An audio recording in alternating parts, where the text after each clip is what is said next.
Hola, ¿qué tal? Muy buenas tardes a todos. Mi nombre es Eleazar Rivera Mata, expresidente del capítulo de Ashram Monterrey. Actualmente funjo como jefe del Comité de Actividades Gubernamentales y como jefe regional de comunicaciones para Ashram a nivel región 8. Agradecemos mucho su participación y su presencia en esta serie de webinars. Esta es la segunda edición en temas relacionados a la presente contingencia que vivimos por parte del virus COVID-19. En ASRAE y sobre todo en ASRAE Capítulo Monterrey, tenemos la firme visión de que debemos que hacer llegar información confiable y oportuna a la comunidad y sobre todo información relacionada a nuestro sector de aire acondicionado y ventilación. Nos sentimos muy orgullosos de tener a la presentadora del día de hoy, Marisa Jiménez de Segovia. Ella es directora general y socia fundadora de Aircare de México. Asimismo, está certificada como especialista en filtros para aire, es técnico certificado por la NAFA, es especialista en limpieza de sistemas de aire por la National Air Duct Cleaners Association. Además, es consultora en control de infecciones medioambientales por el Consejo Americano de Certificación Acreditada. Ella es expresidenta de la National Air Filtration Association, es fellow member y orgullosamente expresidenta del capítulo de ASHRAE Monterrey, es expresidente de la American Chamber of Commerce, capítulo Monterrey también, y una muy buena amiga del capítulo. Sin más preámbulo, los dejo con nuestra presentadora del día de hoy. Les agradecemos que al final de la charla, por favor, nos ayuden con una pequeña encuesta que va a haber para poder mejorar la llegada de la información hacia ustedes. Y la sesión de preguntas también va a ser al final de la presentación. Por favor, agradecemos que nos hagan llegar todos los comentarios y nosotros estaremos platicando con la expositora. Nuevamente los dejo con Marisa. Gracias.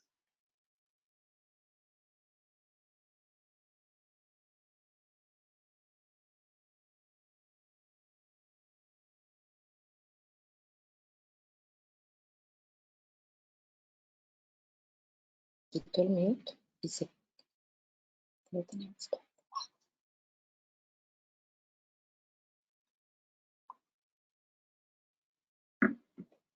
Ahora sí.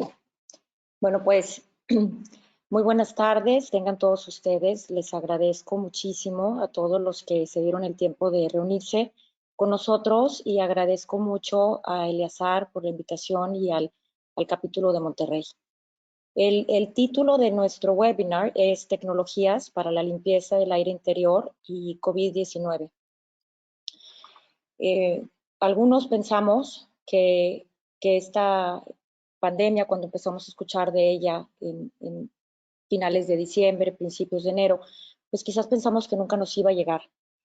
Y pensamos que a lo mejor se iba a quedar como un SARS o como un MERS, pero la realidad es algo que está aquí, que está haciendo que cambie nuestras vidas, nuestros hábitos y que me queda muy claro que no somos la primera línea de defensa porque pues tenemos médicos que están trabajando para pruebas de anticuerpos, vacunas, etcétera. Sin embargo, nuestra comunidad tiene mucho que aportar porque el medio ambiente juega un rol importante en la transmisión de virus, de bacterias y de hongos dentro de nuestro medio ambiente. El COVID, pues sabemos que es un virus nuevo, es del coronavirus, tenemos apenas 4 meses de conocerlo y es un virus que los coronavirus, esta familia que lo mismo te puede dar una gripa, que también fue responsable del SARS en el 2003 y en este caso del COVID. Tenemos diferentes pasos que podemos utilizar para poder disminuir la propagación de infecciones. Esta tabla con el permiso de la doctora Stephanie Taylor de Harvard Medical School, la estoy aquí presentando, en donde podemos ver qué podemos hacer para poder bajar la carga viral de una persona contagiada, como por ejemplo utilizar una máscara, o si es una persona vulnerable, pues utilizar un respirador N95. Dentro de esta tabla, como ustedes verán en la columna del centro, donde hablamos de la transmisión del virus, pues estamos hablando de cosas que podemos hacer dentro de nuestro medio ambiente, como la limpieza de superficies, la tasa de ventilación, filtración, luz ultravioleta y lo que tiene que ver con humidificación. Hago énfasis también que manejar una humedad relativa no solamente tiene un énfasis sobre el medio ambiente, sino también sobre nuestro sistema inmunológico. Entonces, me voy a enfocar en 3 puntos principalmente en este webinar. El primero es una pregunta que yo creo que es válida para todos y que es, oye, ¿el virus se transmite por transmisión aérea? Hemos escuchado, a veces hemos escuchado que no, y luego que a lo mejor que sí, y vemos ciertos ejemplos que pues nos puede dejar un signo de interrogación y que se puede dar en diferentes ambientes. Quiero hablar también sobre las posturas oficiales del ASHRAE que están disponibles en la página del ASHRAE sin ningún costo para inclusive gente que no es miembro del ASHRAE, aunque los invito a hacerse miembros. Y por último, hablar de 4 tecnologías en sí que quisiera hacer énfasis que pueden ayudar a mitigar en estos momentos, que tienen que ver con humedad relativa, filtración, luz ultravioleta y unidades EPA. Bueno, sabemos que los virus se transmiten principalmente por gotas, ¿no? O por un contacto directo con una persona. Entonces, si una persona tose o estornuda y sale una gotita de saliva, y si esa gotita de saliva cae en un escritorio y tú llegas y pones la mano o en un elevador y te lo llevas a la boca, a la nariz o a los ojos, pues puede penetrar en nuestro cuerpo. Pero cuando una persona estornuda o tose o inclusive habla, esas gotas que se emiten se pueden diferenciar en gotas grandes, pequeñas, y otras que son tan pequeñas que van a tender a irse secando poco a poco. Y esas son las gotas que a nosotros nos interesan y donde vamos a poner atención. Estamos hablando que son gotas menores de 5 micrones, que es decir, que pueden ser respirables. Como pueden ver en esta gráfica, entre más grande es la gota, pues más cerca va a caer de la persona. Por eso, en un principio nos dijeron, cuando empezó lo de esta pandemia, es, oye, quédate a 1 metro de distancia y luego a 2. La realidad es que sea la transmisión por gotas o sea por vía aérea, lo más sano es guardar una distancia. Aquí podemos ver en esta tabla cómo las partículas que tienen un diámetro inferior a 5 micrómetros se tardan, prácticamente se quedan suspendidas en el aire como si fueran un gas. O sea, no se van a asentar como las gotas que vimos en un principio. Entonces, entre más pequeña, pues más tiempo va a estar en el aire. Y si hay una turbulencia o si hay cualquier otra actividad que pueda venir a resuspender esa partícula, pues la vamos a volver a aerolizar. Como pueden aquí ver, una partícula que mida 10 micrones, pues se va a tardar 13 segundos en caer 1 metro. Sin embargo, si tienes una partícula de 0.5 o 0.2, pues son días. Y se habla de que si las condiciones son adecuadas, pues esto puede estar indefinidamente en el aire, ¿verdad? Como pueden ver en estas 2 gráficas que están aquí, la primera es una figura que está en el documento, en la posición oficial del ASHRAE sobre infecciones aerotransportadas. Ahí la pueden ver un poco mejor porque aquí como que la pegué, se ve un poquito borroso, creo yo. Pero lo importante es saber que cuando tú tienes un paciente que emites gotas, esas gotas, algunas, como mencionamos, se van a evaporar. Tiene mucho que ver la temperatura y la humedad que está en el medio ambiente. Algunas de esas gotas van a caer por gravedad, pero también se van a volver a reaerolizar a través de las turbulencias del aire, a través de la ventilación. O a través tan simple, si tú cambias una sábana, eso ya es suficiente para que algunas partículas que ya hayan estado en el piso vuelvan a ser en el medio ambiente. En la gráfica de su derecha pueden ver también cuál serían algunos de los modelos de cómo se mueven las partículas dependiendo del número de cambios de aire por hora que se tengan. Leí esta quote que en el año 2200 después de Cristo, Galeno dijo: cuando muchos se enferman y mueren a la vez, debemos de buscar una causa común. ¿El aire que respiramos? Quizás. Creo que todos hemos visto en las noticias acerca de los cruceros que no han podido llegar a puerto y hemos seguido de cerca ciertos cruceros que han tenido muchas infecciones. Entonces, mi pregunta hacia ustedes es: ¿creemos que hay una transmisión vía aérea o fue simplemente una transmisión por contacto de superficies? Hay un estudio que lo pueden encontrar en el portal de los Centros para el Control de Enfermedades, el CDC, en donde en el 2018 encontró que el 83% de pasajeros, de los 410 pasajeros en Alaska, se infectaron con influenza. Y con todo y que sé que toman muchísimas medidas y al igual un crucero, pues quizás los filtros, en algunas noticias leí, son filtros de mediana eficiencia y pues esta ventilación también pudiera mejorar, ¿no? Además de que pues es una densidad alta que podemos tener. Otro de los casos que me llamó la atención recientemente es acerca de un coro en California, en donde, en Washington, perdón, donde hablan las personas que ni siquiera había una sola persona que estuviera ya infectada en su comunidad, que guardaron todos los protocolos de distanciamiento social, etcétera, y después de 2 horas y media de estar cantando, hubo 45 infectados, hasta el momento que yo leí la nota, que fue en marzo 29, y 2 personas que desafortunadamente habían fallecido, de 60 personas que estuvieron en el foro. Entonces, la realidad es que existe, la Organización Mundial de la Salud sí considera que pudieran tomarse ciertas precauciones en dado caso que el virus pueda ser aéreo, por eso le llaman airborne precautions, en el dado caso de que, y principalmente en los lugares médicos o cuando estás haciendo algún tipo de mecanismo en el cual si hay una aerolización del virus en un momento dado, si tienes una inducción por sputum o si estás haciendo algún estudio que puedan salir estas partículas y que puedan aerolizarse. Hubo un estudio también donde dijeron que encontraron que estuvieron hasta 3 horas activas en el aire.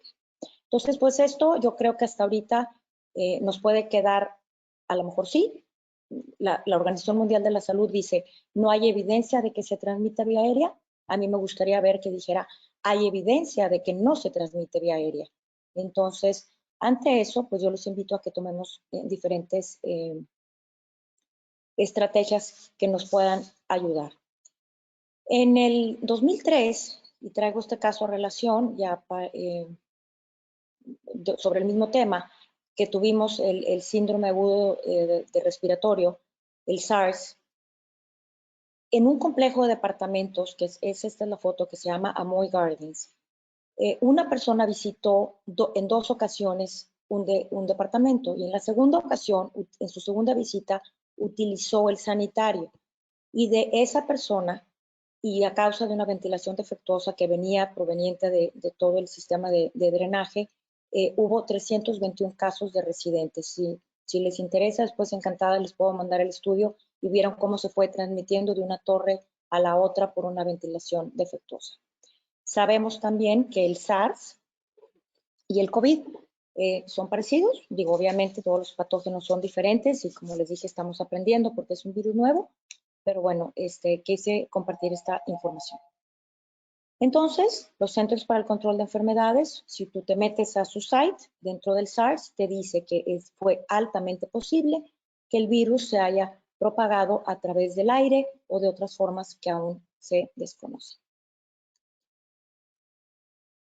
El CDC también tiene diferentes guías para el control de infecciones aéreas. Aquí les pongo 2 de ellas. Una es del 2003, que es para el control de infecciones. Otra es para cuartos aislados del 2007.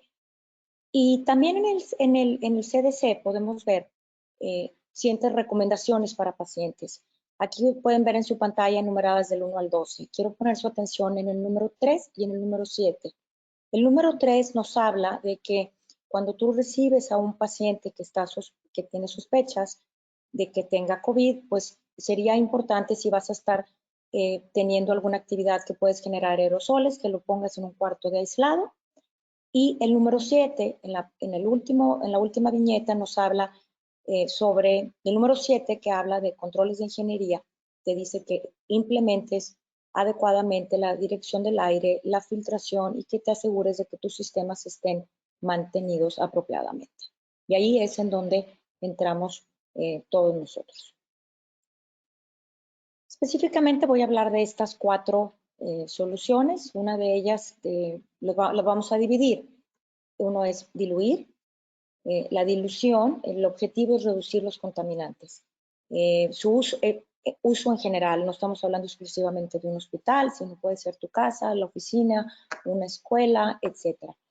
En este caso, lo que queremos es reducir los contaminantes y los podemos reducir inyectando aire fresco, aumentando los cambios de aire por hora, extrayendo el aire, filtrando el aire o utilizar luz ultravioleta.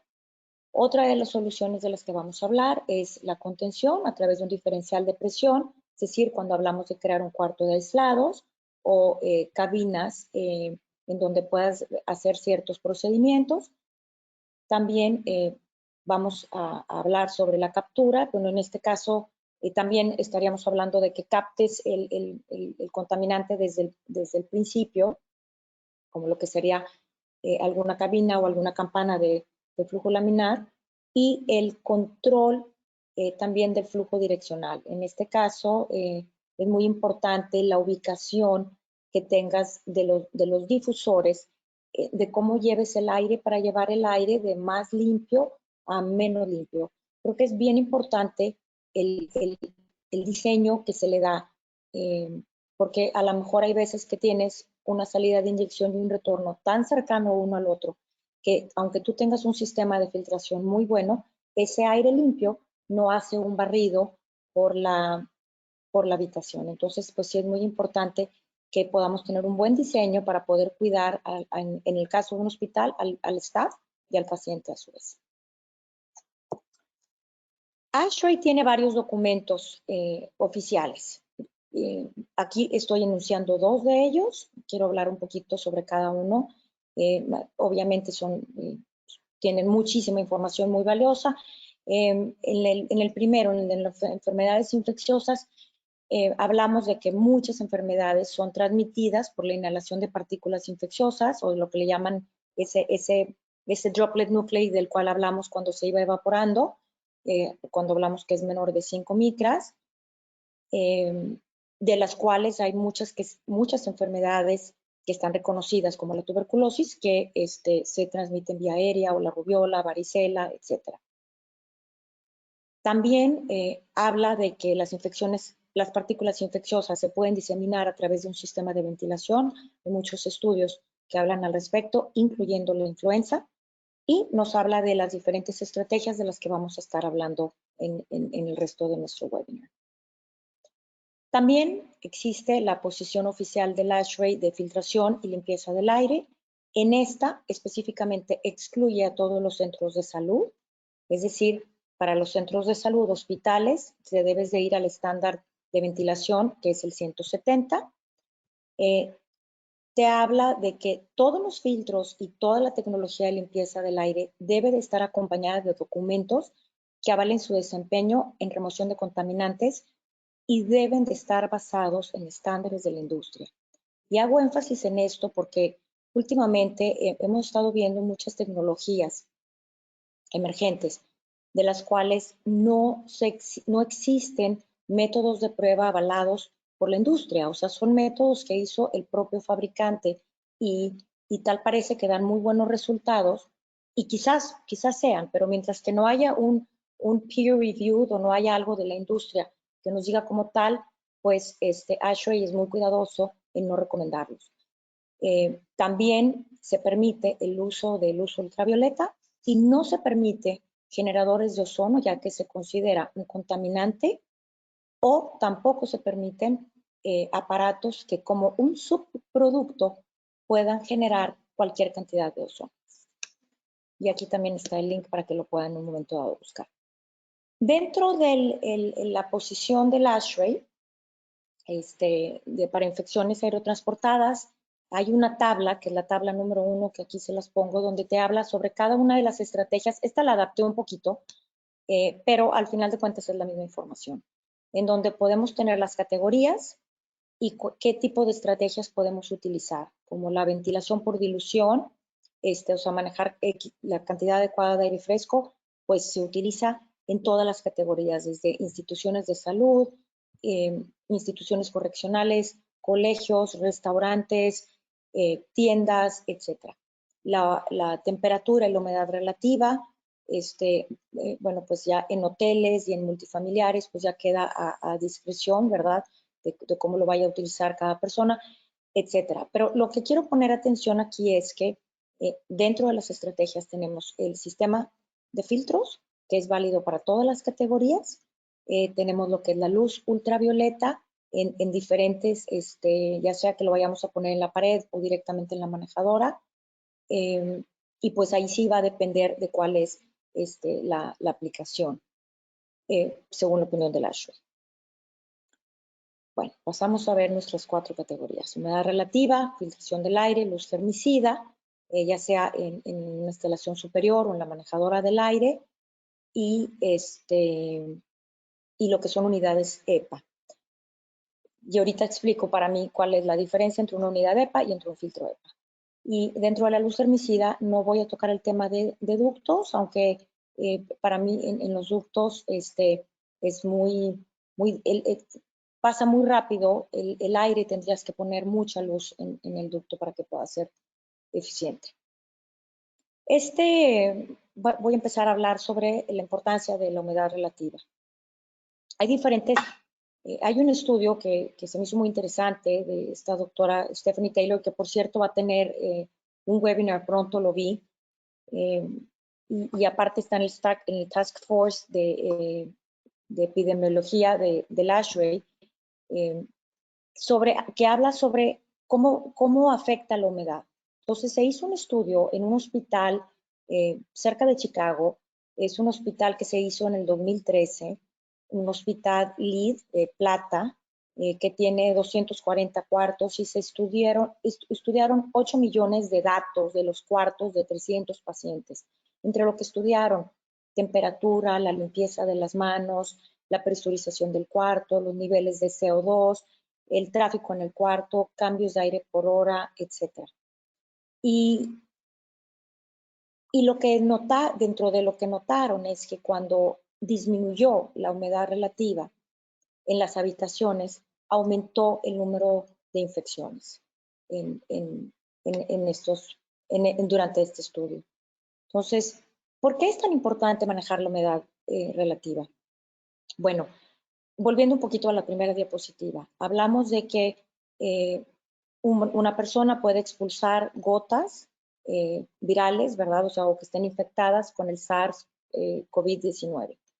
Si estas gotas salen al ambiente y el ambiente está muy seco, se van a tender a disecar o a evaporar muy rápido y se van a hacer más pequeñas. Y entre más pequeñas sean, como vimos, pues menos probabilidad van a tener de caer, como nosotros pensamos, y además va a ser más fácil para nuestro sistema inmunológico que nosotros nos podamos enfermar. O sea, recordemos también que nuestra nariz es un filtro. Partículas mayores de 10 micras no van a entrar más adentro de nuestra nariz, pero si son más pequeñas y llegan a ser partículas de 2.5 micras o más pequeñas aún, esas sí van a entrar hasta nuestros alveolos.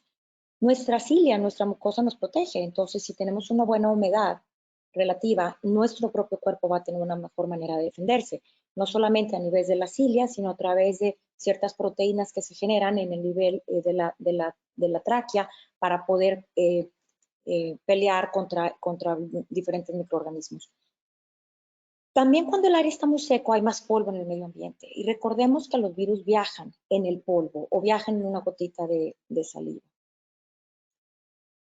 Entonces, sería muy sano hablar de una humedad relativa del 40 al 60%. ¿Para qué? Para poder que estas gotas infecciosas se estabilicen, que se precipiten y que sea más fácil y más poder hacer una limpieza, y además de todo eso, que nuestro sistema inmune pues sea capaz de protegernos mejor. Hay múltiples estudios dentro del ASHRAE sobre la humedad relativa. Desconozco específicamente sobre el COVID. Sí, aquí hay una gráfica sobre la transmisión de la influenza y cómo pueden ustedes ver que si la humedad relativa está entre el 40 y el 60%, las partículas del virus son más inestables. Entonces, lo cual, pues eso favorece para evitar que nos contagiemos, ¿verdad? Pasamos ahora a lo que es filtración del aire. Y para filtración del aire, pues tenemos muchos diferentes tipos de filtros, principalmente de diferentes configuraciones, de diferentes eficiencias, con marcos de cartón, de plástico, de metal, etcétera. Ahorita no es mi intención hablar a profundidad de cada uno de ellos, pero sí que podamos entender cómo funcionan y cuáles son sus mecanismos. Voy a pasar un video que está una parte en inglés, pero lo voy a ir explicando, del doctor BJ, para que me puedan ir siguiendo. Habla sobre los mecanismos de la filtración. Principalmente son 4 mecanismos de filtración: lo que es el colado, intercepción, por impacto y por difusión. Entonces, el primero, que es el colado, llega una partícula y la partícula está tan grande que no cabe dentro del espacio que hay entre 2 fibras. Y así es como lo podemos interceptar. Es el medio que menos se utiliza en la filtración, aunque la mayoría de nosotros pudiéramos pensar que es así, pero es el medio que menos se utiliza. Y pues obviamente estamos hablando para partículas grandes. Ay, espérenme tantitito. Me perdió el mouse. Ahí está.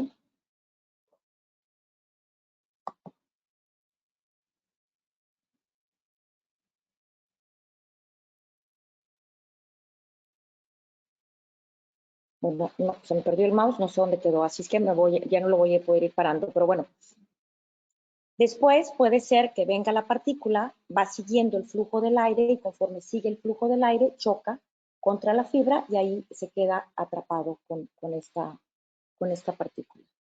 Se queda atrapado por las fuerzas que existen. Otro sería por impacto. Viene la partícula, no sigue la fibra y nada más choca directamente, no sigue el flujo del aire, choca contra la fibra y, y ahí sí es como la capturamos. Y la última, que son partículas muy pequeñas que se van a mover como un gas, que sería un efecto, lo que llamamos como un efecto browniano. Se mueven aleatoriamente y al final de cuentas vienen y chocan. Dentro de un sistema de filtros, todos los mecanismos entran en juego. Dependiendo del tipo de filtro, habrá unos mecanismos que van a entrar más que otros.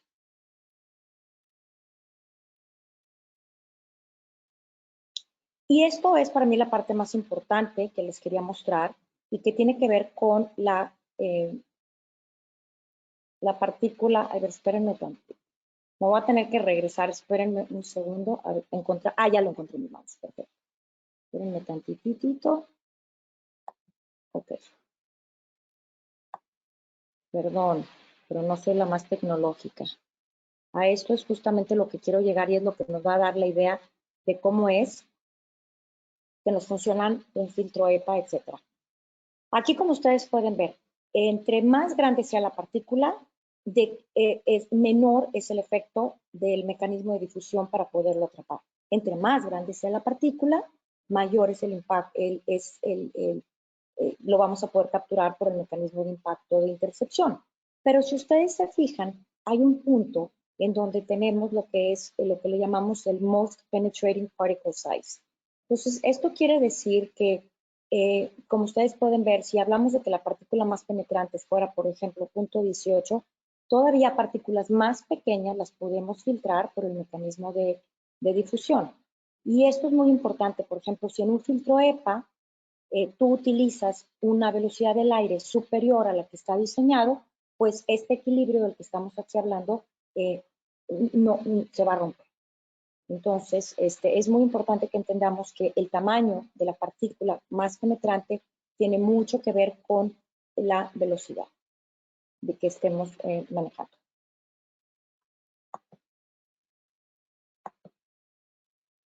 Okay. Este es un ejemplo de una fibra de un filtro de pliegues y ustedes pueden ver aquí lo que es la fibra y cómo pueden ver las partículas que se capturan, que son mucho más pequeñas que el gap que hay entre las fibras, para una forma de demostrar que el mecanismo principal no es por colado o por difusión como lo tenemos. Cuando vamos a seleccionar un filtro, tenemos que cuidar ciertos aspectos, no solamente el tamaño del filtro, sino queremos saber cuál es la eficiencia, cuál va a ser, cuántas partículas y de qué tamaño me va a remover ese filtro, cuál va a ser su vida útil y cuál es su caída de presión que va a tener sobre mi sistema. Existe el estándar del ASHRAE, que es un método de prueba, el 52.2, el cual se utiliza, es una prueba de laboratorio donde mandamos los filtros y utiliza partículas de 0.3 micras a 10 micras. Se agrupan en 3 diferentes rangos. En el rango 1 hablamos de partículas de 0.3 a 1 micra, en el rango 2 de 1 a 3 micras, en el rango 3 de 3 a 10 micras. Y te va a dar un MERV, que quiere decir un valor mínimo de eficiencia, donde el número 1 sería un filtro de menor eficiencia y el número 16 sería un filtro de mayor eficiencia. Como ustedes pueden ver aquí, te dice en la tabla el rango, por ejemplo, un filtro que si te vas a donde dice el MERV, un filtro MERV 8, pues cuál va a ser su eficiencia en partículas de 3 a 10 micras. Y también tenemos en esta tabla cuál es la eficiencia promedio. El estándar 52.1 que ya está retirado, pero de repente todavía lo queremos utilizar como una equivalencia. Entonces hablamos, por ejemplo, si te piden un filtro del 90-95%, pues estaríamos buscando un filtro de MERV 13, MERV 14, y ahí ustedes pueden ver en la tabla perfectamente cuál va a ser la eficiencia que va a tener en partículas de 0.3 a 1 micra, pues va a ser mayor del 75% y mayor del 90-95% en partículas de 1 micra en delante. Y esta tabla, lo más importante que quiero que guardemos en nuestra mente es que no es un promedio. Esta tabla te da el peor de los escenarios.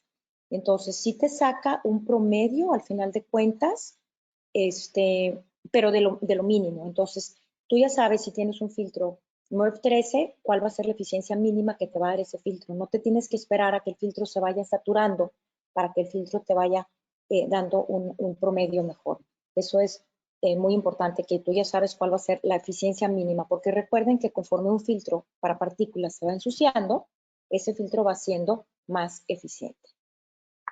Y aquí quise poner una tabla en donde podamos dividir los filtros por categorías, del MERV 1 al 4, estamos hablando de contaminantes mayores de 10 micras, filtros del MERV 5 al 8, pues estamos pensando en que vamos a remover partículas de 3 a 10 micras, de 9 al 12 van a ser partículas de 1 a 3 micras, y si quieres remover partículas de 0.3 a 1 micras y mayores, obviamente, pues estaríamos pensando en filtros del MERV 13 al MERV 16.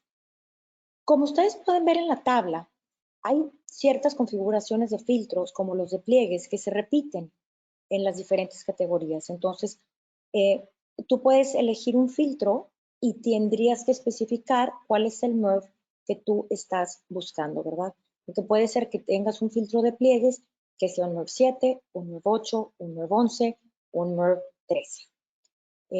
Entonces, sí es muy importante cuando seleccionemos un filtro que sepamos cuál es el tamaño de contaminantes al cual queremos poner atención.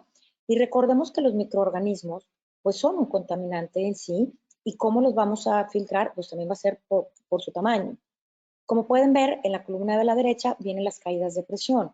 Es obvio que entre mayor sea la eficiencia del filtro, muchas veces, no siempre porque tendrá que ver dentro del fabricante y la media filtrante, pero la tendencia es que la caída de presión pues va a aumentar. Si ustedes se dan cuenta aquí, no hay un filtro MERV 17, ni 19, ni 20. En algunas literaturas todavía existe eso y se habían dejado en el estándar para lo que fueran filtros EPA y ULPA. Si de repente ven que dicen, pon un filtro MERV 17, seguramente hacían referencia a un filtro EPA.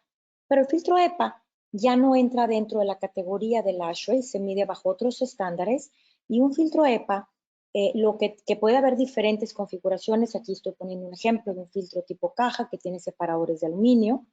Puede haber que vengan en mini plit o que no tengan separadores de aluminio en sí. Lo más importante que tenemos que entender dentro de un filtro EPA es su eficiencia, la eficiencia mínima. La eficiencia mínima de un filtro EPA es que es 99.97 en partículas de 0.3 micras. Es decir, que si tenemos 10,000 partículas que estén pasando a través del filtro, solamente deben de pasar 3 partículas. Y bueno, a lo mejor me pueden decir, oye Marisa, pues hemos escuchado que el virus del COVID y otros virus son más pequeños, ¿no? O sea, hemos oído que son mucho más pequeños de 0.3 micras. La realidad es que los virus, un virus no anda solo, o sea, siempre vamos a decir que pide right, está o en una gotita de saliva o en un polvo o algún moco, etcétera. Entonces, esa es la razón por la cual nosotros lo podemos filtrar a través de un filtro EPA. Y hay que recordar la diapositiva que puse hace un ratito, los mecanismos que están en juego de filtración. Entonces, hablamos de que el punto 3 es el tamaño más penetrante, pero conforme la partícula se hace más pequeña, la filtración va a ser mayor. Quizás una de las preguntas que ustedes puedan tener aquí es, oye, bueno, y si no tenemos un filtro EPA, quiero saber si como quiera puede funcionar contra un virus.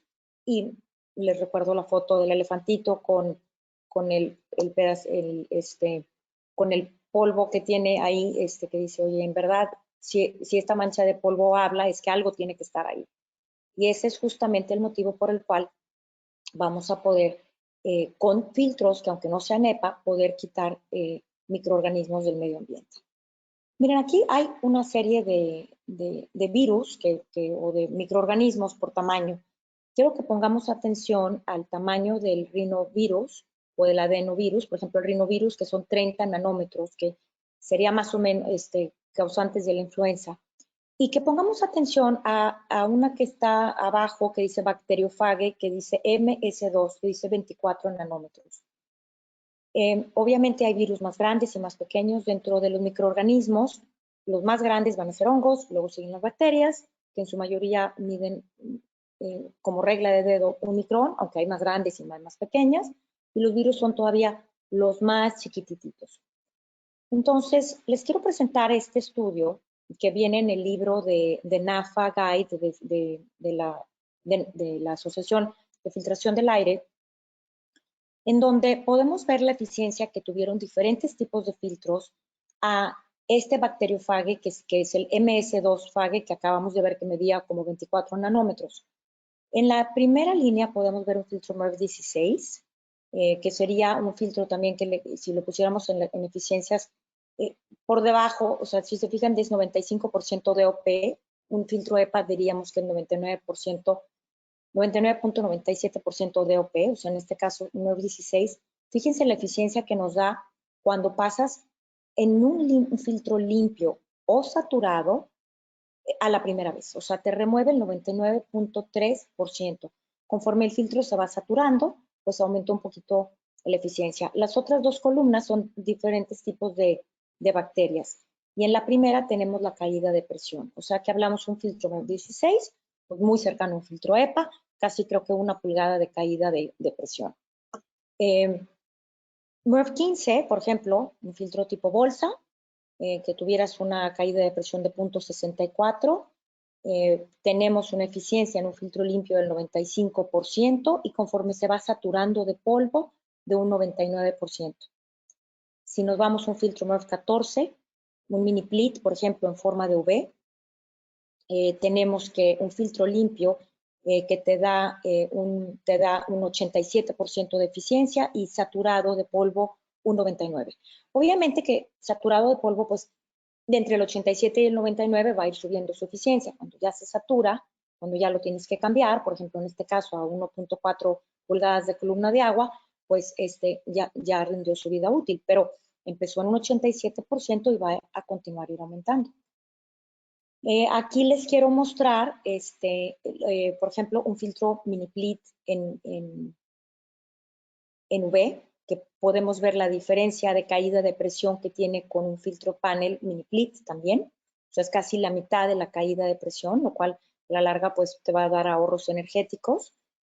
Aunque su eficiencia pueda ser muy similar en los 70s, pues el consumo de energía va a ser inferior en un mini plit.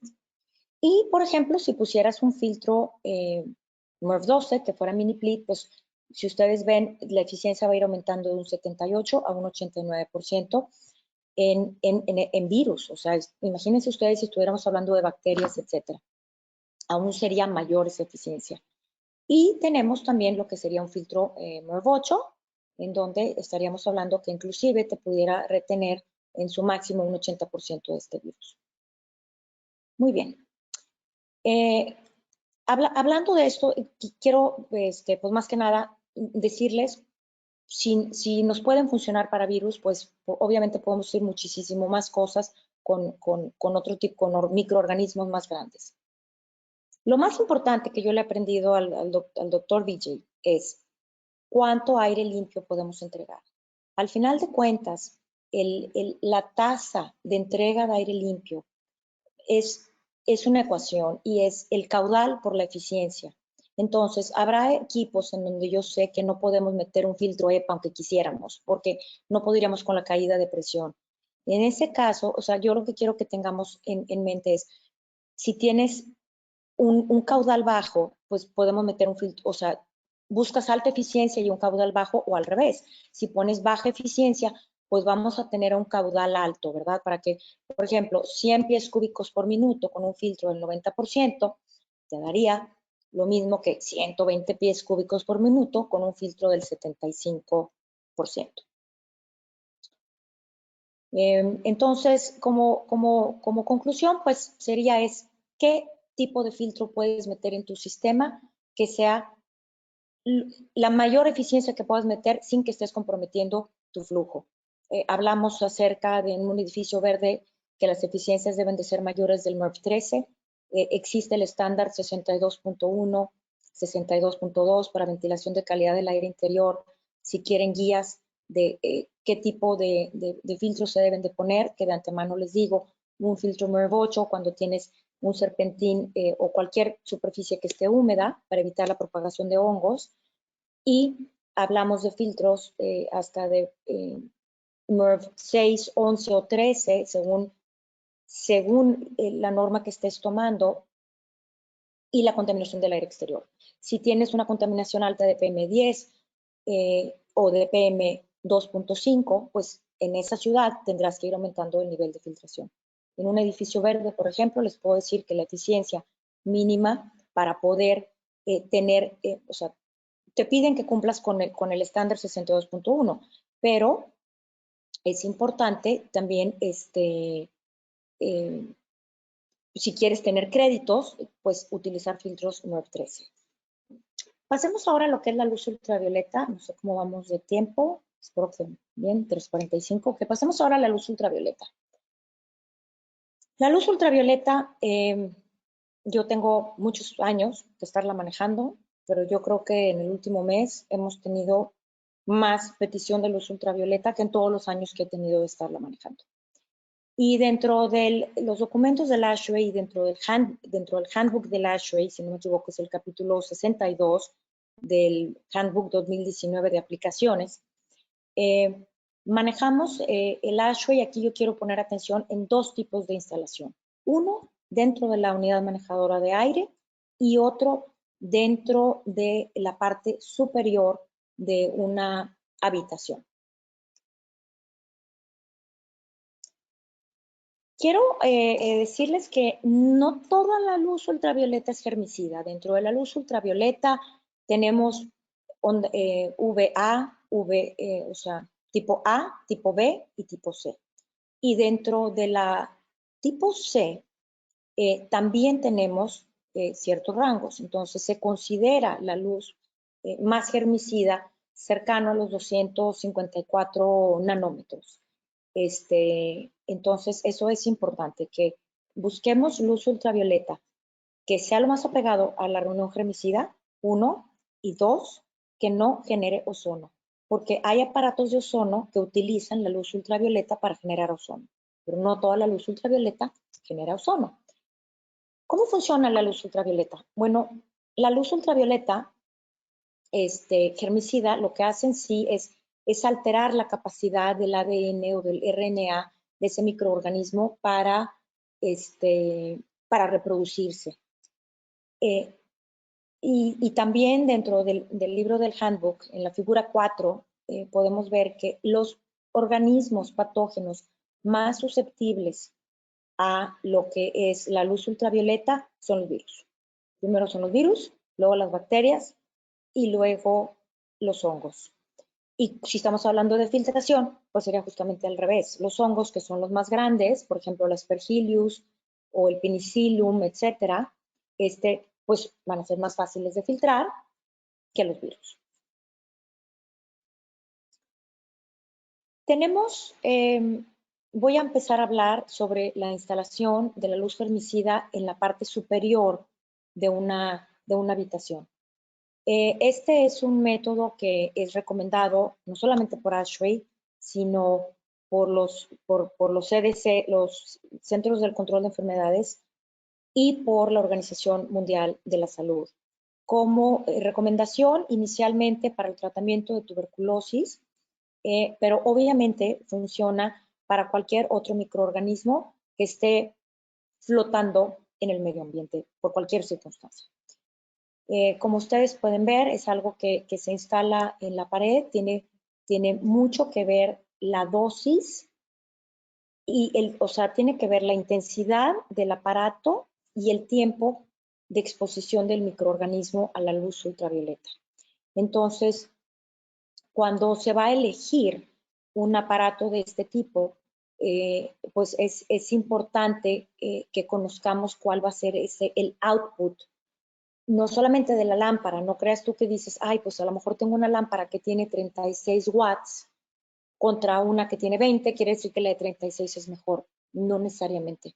No necesariamente los watts te hablan de la potencia, ni tampoco la potencia de la luz te habla de la potencia de todo en sí el accesorio, porque tiene mucho que ver el diseño del accesorio para cómo se reflejen las parábolas y que puedas manejar la luz ultravioleta adecuadamente.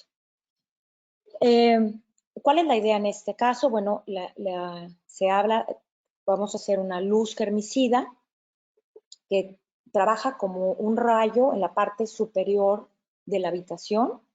Recordemos que el aire, vamos a poner, o sea, hay diferentes corrientes naturales por la convección, por el solo hecho de haber personas dentro, nosotros emitimos calor y esas diferencias del aire pues hará que exista cierta turbulencia. Por ejemplo, si las bacterias o los virus tienden a caer con el mismo calor o esas corrientes de aire por convección van a volver a subir y en la parte superior del techo es en donde se van a venir a eliminar. Lo mismo pasaría, por ejemplo, si tienes un mini split, o sea, el aire frío del mini split va a tender a bajar y el aire más caliente va a tender a subir y eso va a hacer que tengamos un mayor movimiento de la ventilación y que podamos inactivar los microorganismos. Entonces, conforme el aire en el espacio se va elevando, estas gotitas que tienen estos núcleos infecciosos se elevan y viajan a la zona que está irradiada en la habitación. Aquí podemos ver un poquito lo que acabo de explicar. En la parte superior de la habitación pues sería la zona de desinfección y dependiendo del tipo de accesorio que se elija, pues va a ser la cobertura que vas a tener. ¿Qué aplicaciones hay para la luz germicida superior?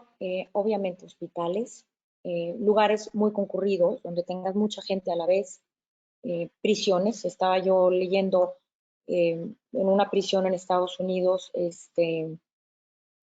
dentro de su protocolo es tener luz ultravioleta, o lugares en donde tengas personas infectadas.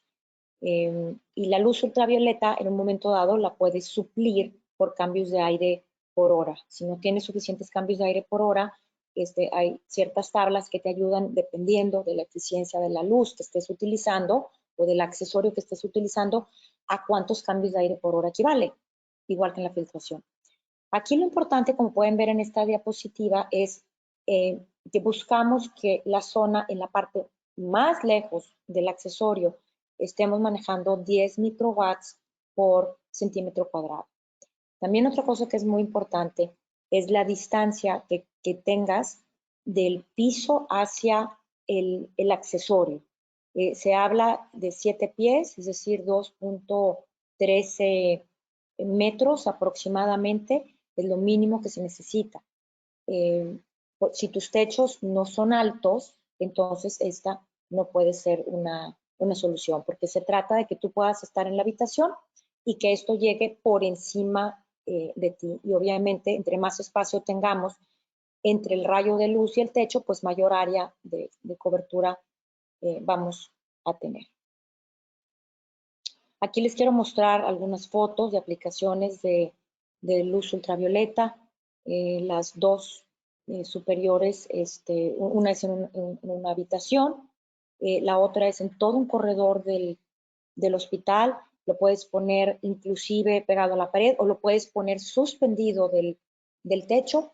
Y en la última es una instalación que de hecho se hizo justamente el día de ayer para un hospital aquí en México. Y estos son otros ejemplos. Por ejemplo, estos son unos módulos que se están haciendo para el tratamiento del COVID, en el cual son módulos que tienen varias camas y también tienen cuartos aislados. Y como ustedes pueden ver, cómo están en la pared aquí instalada cada una de las luces ultravioleta. Con toda la intención pues, de ayudar, que sean estos controles de ingeniería para poder ayudar y mitigar el contagio de microorganismos, en este caso específicamente de este coronavirus. Dentro de la dilución que tenemos, como les dije, podemos utilizar la luz ultravioleta o la filtración. Entonces, si tú utilizas una luz ultravioleta que te esté inactivando en una hora el 63% de microorganismos, pues te va a equivaler a un cambio de aire por hora. Dependiendo de la tabla del fabricante que estés manejando, puedes hacer una equivalencia a cuántos cambios de aire por hora. Se habla de que no solo de 3 a 5, que hasta más cambios de aire por hora puede suplir con la luz ultravioleta. Hay otro tipo de luz ultravioleta que se utiliza en la manejadora en sí, que sería la manera en la que yo la recomiendo. No tanto en el ducto, o sea, no soy creyente del ducto porque creo que tendrías que utilizar mucha luz porque pasa el aire muy rápido. Entonces, si la luz ultravioleta, cualquiera de estos tipos de presentaciones, la utilizas dentro, a la descarga de tu serpentín de enfriamiento, o sea, muchas veces el principal banco de microorganismos en una manejadora de aire acondicionado es tu serpentín de enfriamiento. Y tienes esta biopelícula que además de todo te va a evitar que tengas un buen intercambio de calor, ¿no? Entonces, la intención es que poner la luz ultravioleta a la descarga de tu serpentín de enfriamiento, para que estés atacando la fuente. ¿Qué caso tiene estar matando un organismo conforme va volando si podemos desde la fuente empezar a atacarlo? Y aparte tiene otra ventaja. Nos va a ahorrar energía al momento de tener este serpentín más limpio, nos va a ahorrar tiempo en estar manteniéndolo limpio también, y o sea, tus gastos de operación y mantenimiento van a bajar. y tu charola de condensado también pues va a permanecer limpia automáticamente, porque vamos a estar irradiando todo el serpentín con esta luz germicida que va a ir penetrando a través de las aletas de los serpentines. Y dentro de estas luces, miren, este es un ejemplo de cómo se sugiere que se instalen antes y después, o sea, que tengas esa biopelícula que la puedas eliminar por completo, ¿no? Y que te pueda dar esos beneficios de incrementar el flujo y poder volver a como diseño. Se cuenta que tu luz se va a ir penetrando dentro del serpentín y lo va a ir limpiando. Y dependiendo, obviamente hay diferentes estilos de lámparas que lo puedes poner desde una residencia, una casa, habitación, una escuela, un comercio, etcétera. Ya sea por el punto de vista de calidad del aire o por el punto de vista de ahorro de energía, independientemente, pues la luz ultravioleta es algo recomendable adicional a tu sistema de filtración. Miren, estas son unas, híjole, se me volteó la diapositiva, perdón, es al revés la foto, pero estos fueron unos cultivos que se hicieron antes y después de poner luz ultravioleta en el serpentín de enfriamiento y las charolas de condensado, y también de los difusores del suministro del área del cuidado de los pacientes. Entonces pueden ustedes ahí ver cómo, obviamente, cómo se redujo considerablemente las unidades formadoras de colony forming units, las unidades formadoras de colonias. Hay muchos estudios que se han hecho, principalmente en hospitales. Hay un estudio hecho en hospitales acerca de que muchas veces su material estéril, inclusive antes hubo uno muy sonado en un hospital en cuidados intensivos neonatales, en donde se daban cuenta que los difusores tenían muchos de los mismos microorganismos o en las superficies que estaban en la manejadora de aire. Inclusive al momento de abrir con los aparatos para poder entubar a los bebitos, ya estaban contaminados. Entonces lograron reducir en este hospital hasta más de un 50% de las neumonías asociadas con el ventilador al poner luz ultravioleta en la manejadora de aire. Entonces, para que lo consideremos. Y como es, hay muchos casos de éxito, no solo para hospitales, y también incluso, otra área muy interesante de la luz ultravioleta es para los embarazos en clínicas de fertilización. También se erradican compuestos volátiles orgánicos que pueden prevenir una fertilización adecuada. La luz ultravioleta, vamos a procurar, en esta diapositiva tenemos se cuenta que tienes la cara de tu serpentín y se va a calcular de acuerdo al tamaño de ese serpentín. Se sugiere que esté a 12 pulgadas, entre 4 y 12 pulgadas de distancia la luz ultravioleta de tu serpentín, de preferencia, y podemos predecir, como pueden ver en la última gráfica, desde que cuando empieza nueva la luz, cómo va decayendo su eficiencia, pero aún así, cómo se mantiene, ¿verdad? Pues ven del lado rojo, al año, la eficiencia va a bajar, aunque la luz siga encendida, esa luz ya no sirve. Por la mayoría de la gente son 9,000 horas, es la hora en la que tú tienes, es lo que te dura una luz ultravioleta. Hay luces que ocupan mantenimiento, hay luces que no ocupan mantenimiento. La luz, por ejemplo, que se pone en la parte superior de una habitación, sí necesitas estarlo limpiando cada 3 meses o dependiendo cuánto polvo haya, porque si esa luz se cubre con polvo, no va a poder pasar, no va a poder penetrar el polvo. Pero hay luces que se manejan dentro del sistema de la manejadora de aire acondicionado que no requieren mantenimiento. Y cuando vas a hacer un diseño, cuando vas a elegir tu luz ultravioleta, porque de repente me ha tocado últimamente que me dicen, dame una luz, ¿de qué tamaño necesitas? Del que sea. No se trata del que sea, o sea, realmente sí se trata de saber, de hacer un buen diseño para que la luz que vas a poner realmente sea efectiva.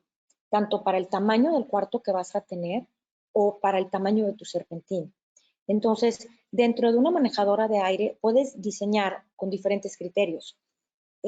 Nosotros en lo particular diseñamos a manejar 1225 microwatts, que eso es la cantidad que queremos irradiar en la parte, en la esquina más superior o inferior de tu serpentín. Habrá otra gente que diseña a 500 microwatts. Entonces, como ustedes pueden ver aquí en las diapositivas, pues esa va a ser la diferencia de cuánta radiación germicida pues vamos a poder tener, ¿verdad? Porque a lo mejor habrá quien en su diseño ponga 3 hileras, como pueden ver ahí las 3 hileras azules, o 2 hileras de luz ultravioleta y por supuesto, pues no te va a dar el mismo resultado. Este sería un ejemplo de cómo se pudiera ver un sistema en un hospital. Por ejemplo, tienes tu prefiltro MERV 8, luego un filtro intermedio MERV 11, luego tu luz ultravioleta y al final un filtro MERV 15. Les recuerdo, el estándar para hospitales del ASHRAE es el 170, donde puedes consultar las eficiencias mínimas mínimas, es muy importante, que se recomiendan para un hospital. Como podrán ustedes ver ahí, la eficiencia mínima para un quirófano es un MERV 14. Y pero para cuartos de aislado se utiliza un filtro EPA. Obviamente yo sé que aquí en México y en la mayoría de los lugares utilizamos filtros EPA dentro de los hospitales, por eso les recuerdo que muchas veces el estándar es una recomendación mínima y pues de ahí pues hay que irnos a las mejores prácticas. Miren, aquí pueden ver un ejemplo de luz ultravioleta en un equipo, es algo pues, muy sencillo de instalar. Obviamente necesita seguridad. Esto no se trata que vayas y lo veas directamente a tus ojos, ¿verdad? Entonces, pues sí se recomienda que cuando se le va a dar algún tipo de mantenimiento a la máquina, pues tengas algún switch que al momento que lo abras se apague tu luz ultravioleta. Aquí tenemos otro ejemplo de una manejadora más grande, también con luz ultravioleta. Eso es hasta ahí lo que tiene que ver con luz ultravioleta. Como les digo, es una aplicación que no es exclusivamente para hospitales, se utiliza en oficinas, en casas, en cualquier lugar donde tengas un aire acondicionado y tienes un filtro, es viable poner una luz ultravioleta. Ahora quiero pasar a hablar un poquito sobre las unidades EPA. Una unidad EPA en sí, las podemos encontrar portátiles o pueden ir en el techo o pueden ir en la pared. Y en sí es un aparato que tiene un filtro EPA y pues tiene un motor y tiene un ventilador, ¿verdad? Que va a estar recirculando el aire. ¿Dónde se recomiendan? Estos específicamente sí estoy haciendo énfasis para centros de salud. ¿Qué áreas serían las más recomendables? Cuartos de aislados, por supuesto, salas de diagnóstico, cuando llega gente que, pues, antes de que sepas qué es lo que tiene, a lo mejor tiene una enfermedad que puede ser contagiosa, pues quieres tener este tipo de unidades, áreas de espera, cuidados intensivos o salas de procedimientos. Obviamente, nos van a reducir microorganismos y patógenos aerotransportados. Lo más importante de estas unidades EPA es que los podemos utilizar ya sea para recircular el aire o para generar una presión negativa. Entonces, muchas veces ya tenemos cuartos y no tenemos una presión negativa. Entonces, pudiera ser que de una forma independiente al sistema de aire acondicionado, ustedes puedan instalar este tipo de aparatos para poder crear tu presión negativa. Quiero recomendarles estos dos documentos que están en la red. El primero habla sobre métodos para cuartos de aislados de presión negativa del departamento de Minnesota. Tiene información muy valiosa y también NAFA tiene best practices que con mucho gusto les podemos mandar las recomendaciones para cuartos con infecciones aerotransportadas. Dentro de los CDCs, dentro del CDC, hay diferentes requisitos para tener un cuarto de aislados. Creo que en Estados Unidos tienes que tener un cuarto por cada piso, me parece, no estoy tan segura. En México es menos las cantidades de cambios de aire por hora que te exige la COFEPRIS. Y bueno, ¿qué tiene que ser un cuarto que tenga una presión negativa y que estos aparatos te pueden ayudar a tenerlo? Bueno, pues buscamos un diferencial de presión de 0.01 en columna de agua, que tengas 12 cambios de aire por hora. En México, si no me equivoco, son 6. Y en Estados Unidos siguen siendo 6 si son quirófanos que estén hechos antes de cierto año. Ahorita, francamente, que no recuerdo cuál es el año, pero los nuevos, y ya desde mucho rato para acá, es 12 cambios de aire por hora, de los cuales 2 cambios de aire por hora sean del aire exterior. Queremos también que toda la extracción sea hacia afuera o a través de un filtro EPA. Si es hacia afuera y no tienes filtros EPA, tienes que estar muy seguro de dónde de qué tan lejos está de la siguiente toma de aire fresco. Porque eso fue prácticamente el problema que sucedió en esa torre de los Amoy Gardens, al momento de que sacaron el aire. Por eso inclusive ahorita creo que la OMS te dice, oye, tienes un paciente con COVID, baja la tapa del baño antes de estirarle para que no se aerolicen esas gotitas virales y que se puedan ir a través de algún sistema de ventilación. En un cuarto de aislados de presión negativa, también obviamente hay que mantener las puertas y las ventanas cerradas, y pues es un cuarto que tiene que estar bien sellado. Cuando tú tienes un cuarto bajo presión negativa, pues obviamente, digo, y ya casi no se usa que utilices humo para hacer las pruebas, pero si el humo sale de la puerta, tienes la puerta cerrada, si tú pones humo y el humo está saliendo, pues es que tienes una presión positiva.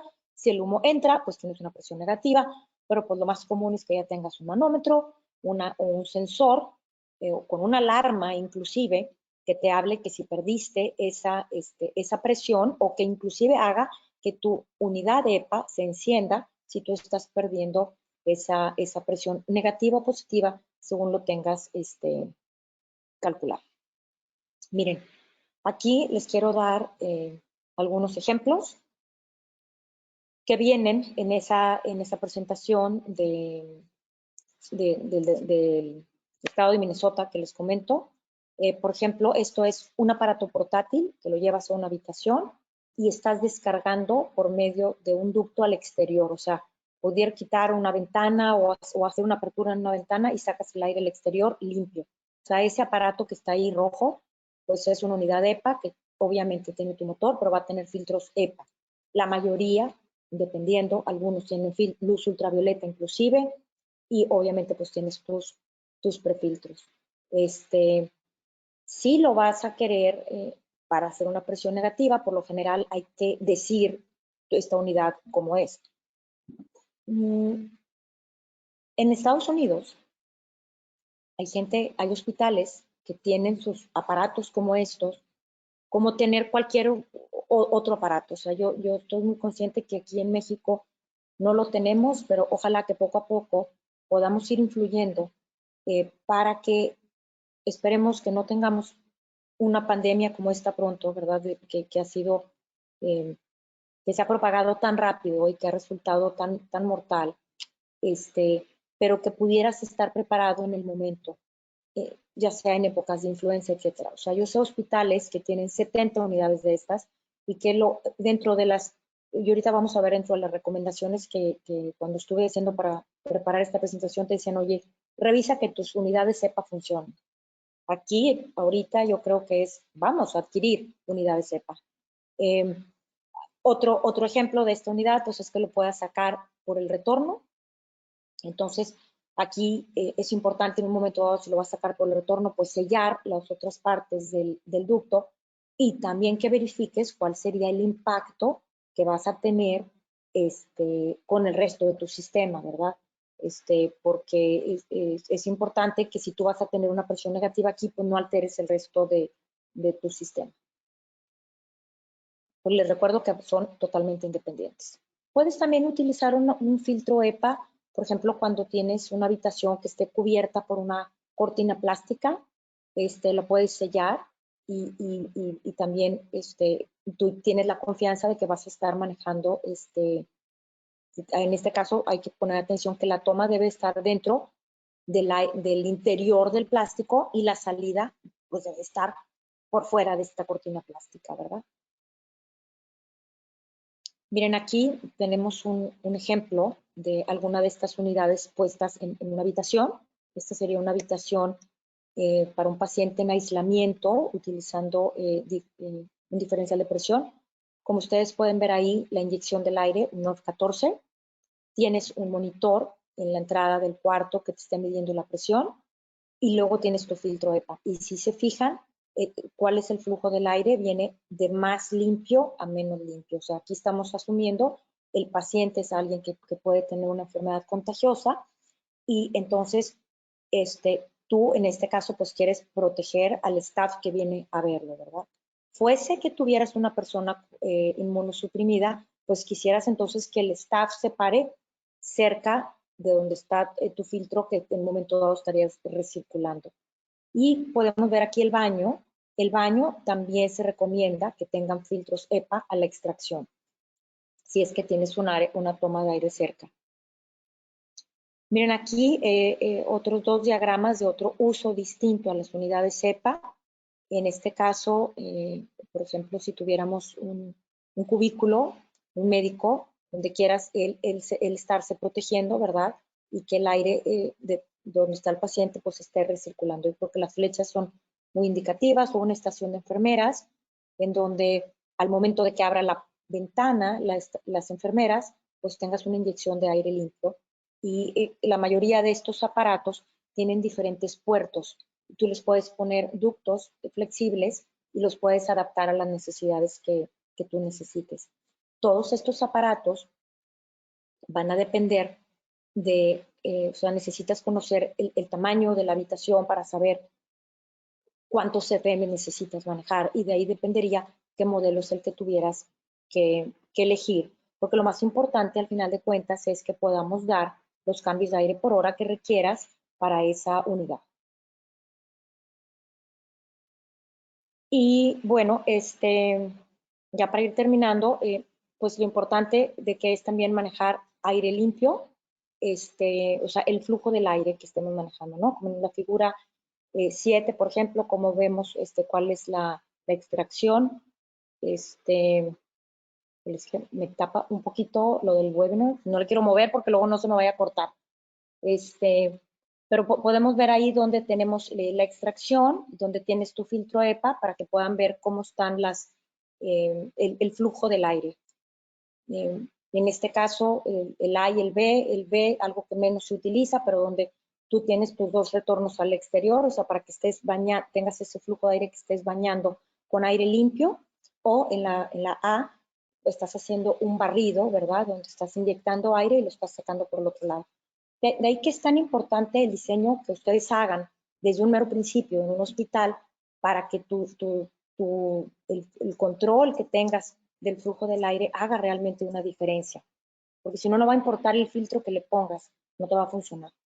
Y ya para ir cerrando, quiero hacer una recapitulación un poquito de las tecnologías de las que hablé aquí y tecnologías que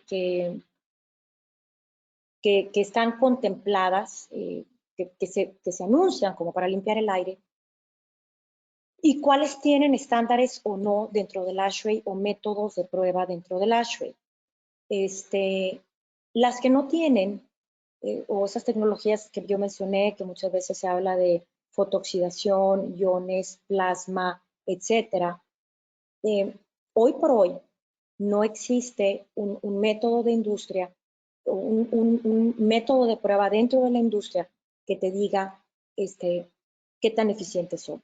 Entonces yo sería cautelosa en recomendarlas cuando empecemos a medirlas y que se pueda demostrar que verdaderamente son eficientes.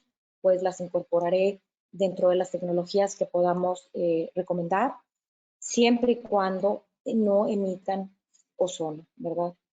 Hay gente que te dice, bueno, es que emite muy poquito. Recuerden que el problema de estas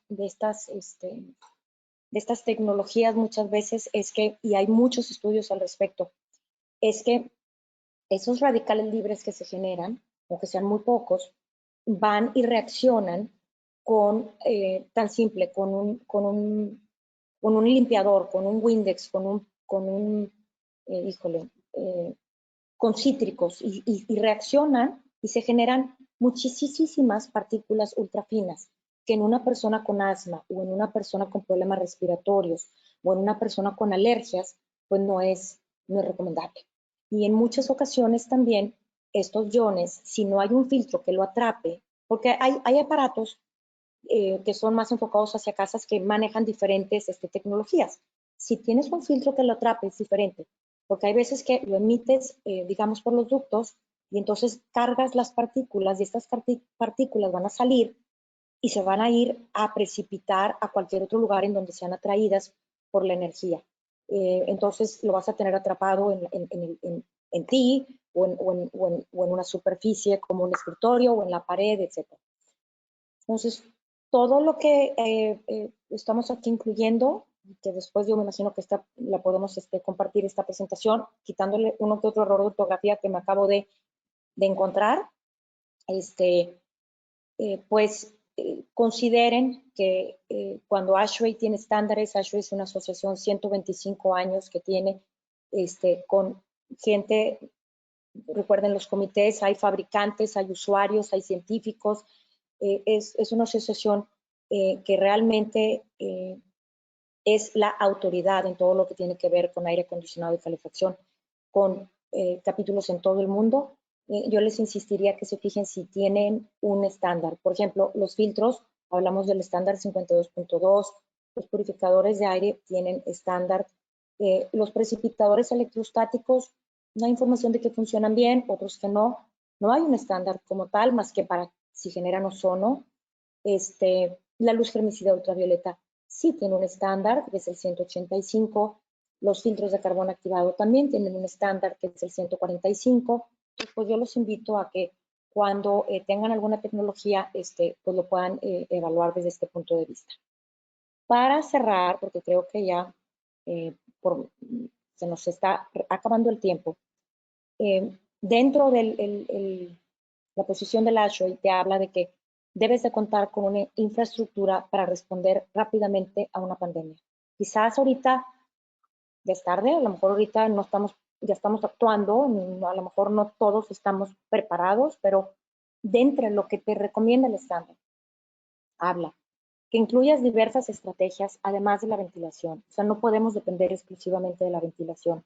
Además, tenemos lugar, o sea, es muy importante la ventilación, pero podemos incluir más. Que separen los sistemas HVAC de las áreas de alto riesgo. Que dejes un espacio físico y una capacidad en tu sistema HVAC para poder en un momento dado incrementar el nivel de filtración. Que tengas la habilidad para humidificar el aire. Que dejes techos de al menos 2.4 metros de altura, por si en un futuro quieres poner una luz germicida ultravioleta como la que estuvimos viendo. Que utilices diferenciales de presión. En el estándar 170 te maneja área por área del hospital, qué tipo de presión es la que se requiere. Por ejemplo, un quirófano, pues ocuparás presión positiva, por lo general, salvo unos que otros que si estuvieran operando un paciente con tuberculosis, en muy pocos los lugares tienen un quirófano con presión negativa, porque lo tendrían nada más para ese tipo de pacientes. Recomendaciones adicionales. Incrementar la cantidad de aire fresco, eso lo podemos hacer independientemente si sea un área de salud o no, mejorar la eficiencia de filtración, asegurarte de que los filtros estén bien instalados. Puedes tener un filtro MERV 15, si no lo instalas bien y tienes un gap con 10 milímetros de gap, o sea, tipo un lápiz, con eso tienes para que bajes la eficiencia de tu filtro de un MERV 15 a un MERV 8. Eso, hay un investigador que sigo mucho, Jeffrey Siegel, tiene todo un estudio al respecto de cómo te influyen las fugas o el bypass en los filtros. Y entre más alta sea la eficiencia del filtro, más impacto va a tener, aún sea 1 milímetro esa eficiencia. Entonces, asegúrate que estén bien instalados los filtros. Mantén los sistemas funcionando por más tiempo.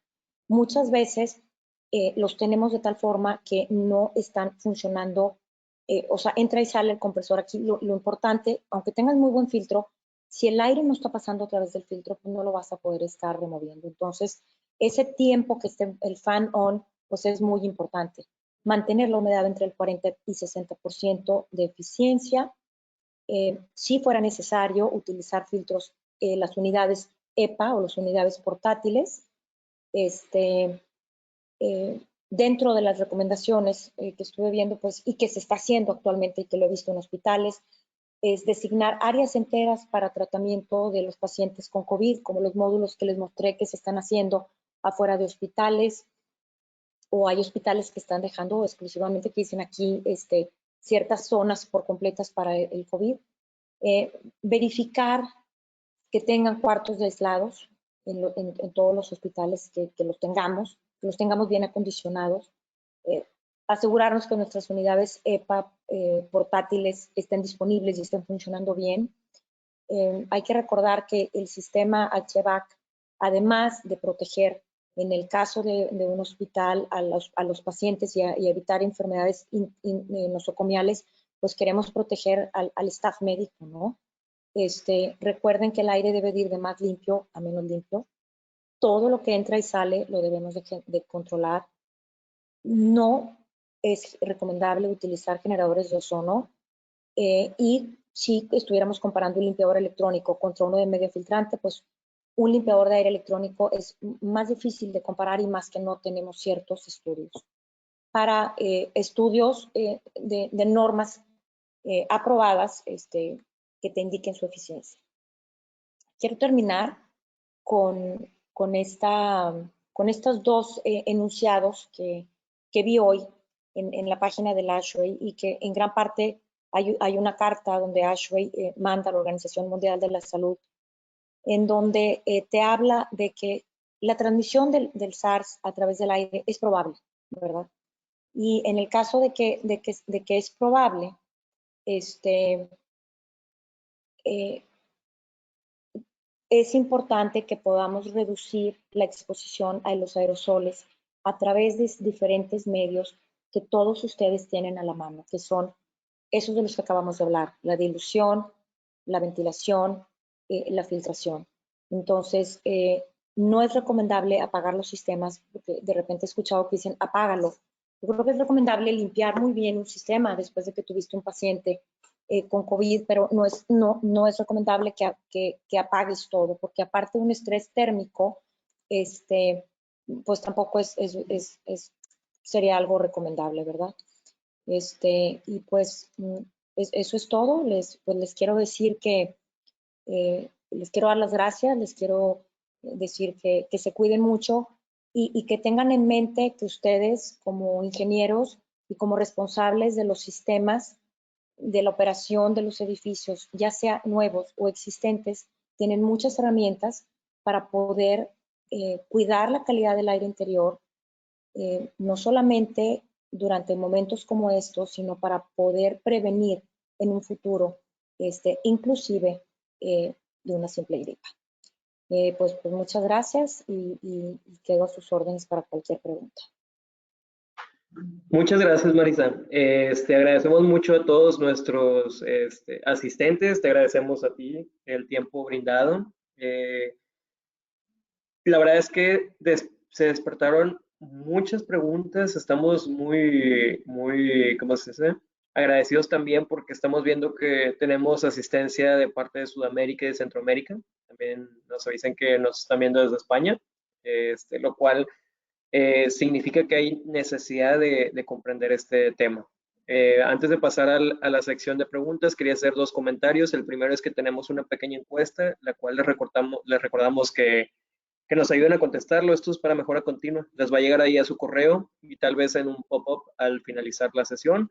Asimismo, queremos agradecer las alianzas que nos permiten llegar a este a este tipo de foros que son más grandes y más amplios, gracias al Clúster de Electrodomésticos del Estado de Nuevo León, a su directora Betsabe Rocha por apoyarnos en la difusión de este evento.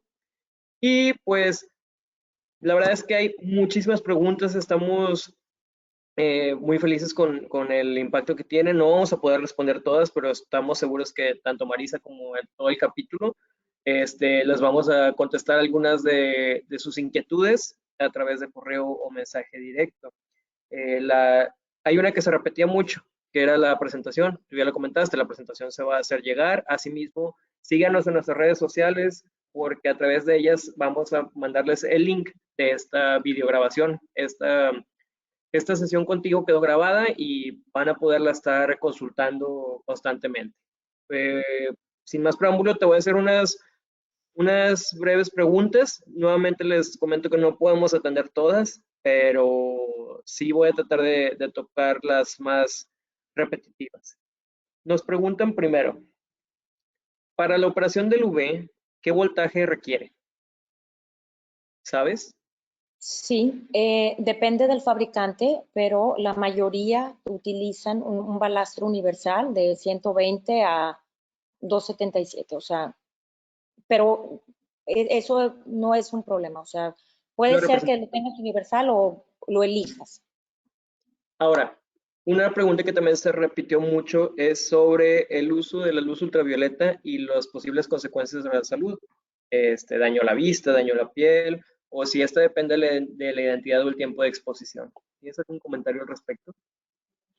Eh, Obviamente sí puede ser dañino a la salud y todo va a depender del uso. Es como los rayos X, ¿no? O sea, los rayos X Ujú. son dañinos, pero dependiendo cómo se utilicen.